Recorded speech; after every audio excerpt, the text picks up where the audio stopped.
It's EV News time. Thanks for watching. Please don't forget to click the like and subscribe buttons below and make a comment. It costs you nothing, but there's so much to cover, so let's get straight into it. Tesla looks to have signed a $5 billion deal with Indonesia to get nickel for its battery manufacturing. An Indonesian company will be mining and refining the nickel and will probably be enough to make about 5 million cars. That should keep Tesla going for a short while at least. The Tesla Semi looks like it may go into production and start deliveries this year, and it will have a 500-mile or 800-kilometre range, according to Elon Muck, and it will be produced at Giga Texas. He also announced that the Cybertruck will start next year. Tesla is also preparing to get Steam games in their cars. It's unclear yet which MCU, media control unit, you will need, but I expect it might need to be the new one, which is the Ryzen chip, which is just like what's coming in my Model Y very soon. The previous ones may not be fast enough. According to the hacker Green the Only, they are also expected to support external storage devices in upcoming software updates.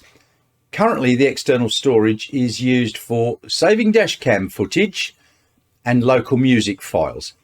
By adding another folder to that drive, it will allow for games data storage. Now, most USB ports in Teslas nowadays are USB 2, which can only transfer at 60 megabits per second. But the USB port in the glove box, I believe, is USB 3. But that's the one that's used for the dash cam footage. So it's unclear whether USB 3 is going to be needed for the game storage or not.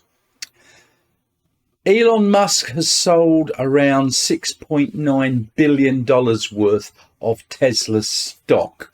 Now, people are assuming that this is in case he has to purchase Twitter if ordered to by the judge in the upcoming court case.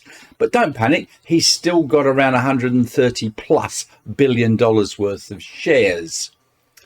And whilst we're on the subject of Tesla shares, the 3-for-1 split was approved by shareholders at the recent shareholder meeting. So all shareholders will get an extra 2 shares for every one held on the 17th of August, but the value will remain the same. This will allow people to buy more shares because they'll be about the third the price. So if they're currently $900 after the split, each share will be worth $300.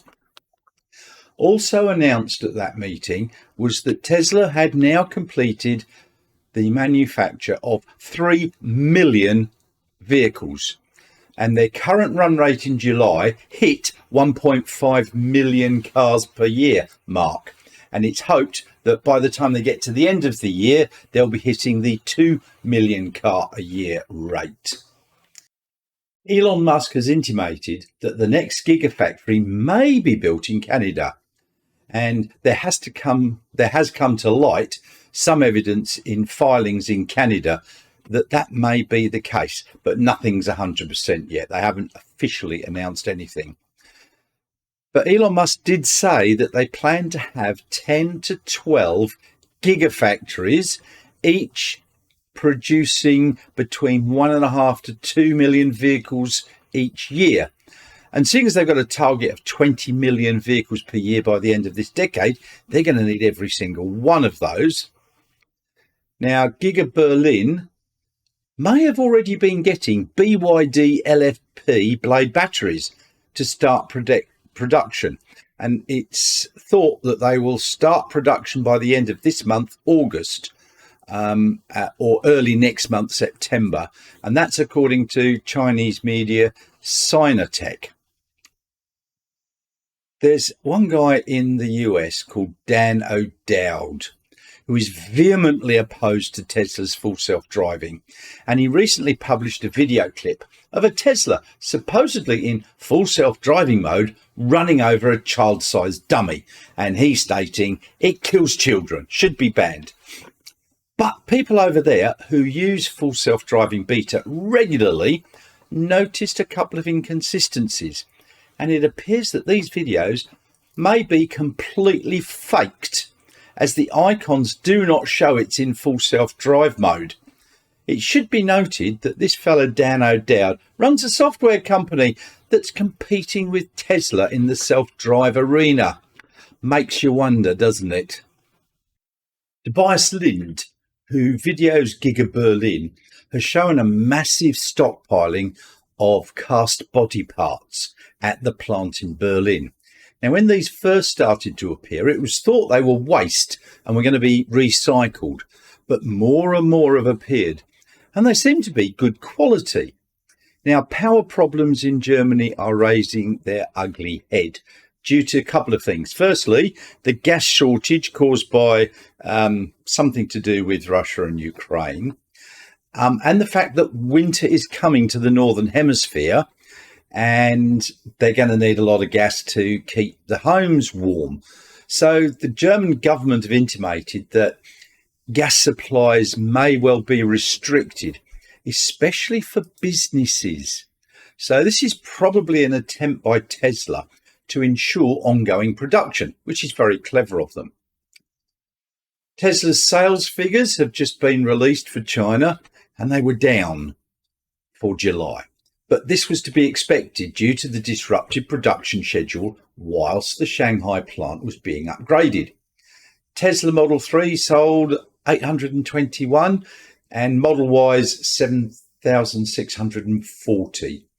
However, the Model Y is still the best-selling premium SUV for the January to July 2022. Now, let's cover some BYD. BYD's Inductrial Park at its global headquarters in Shenzhen's Pingshan district has become a zero-carbon park, the first Chinese auto brand to see such results, the company said on Wednesday. All production activities in the park use BYD-made pure electric forklifts, pallet trucks, heavy trucks and cleaning vehicles to fully realise its green logistics, they said. The park's lighting system has been replaced with solar-powered streetlights. Rooftop solar panels apparently produce more than 40 million kilowatts. I presume that's 40 gigawatts of power annually. But back in March this year, CATL, which is the world's largest battery manufacturer, announced it had built a zero-carbon battery factory in Yibin, Sichuan province, and it was the first of its kind in the world to do so. So some people in China are cleaning up their act.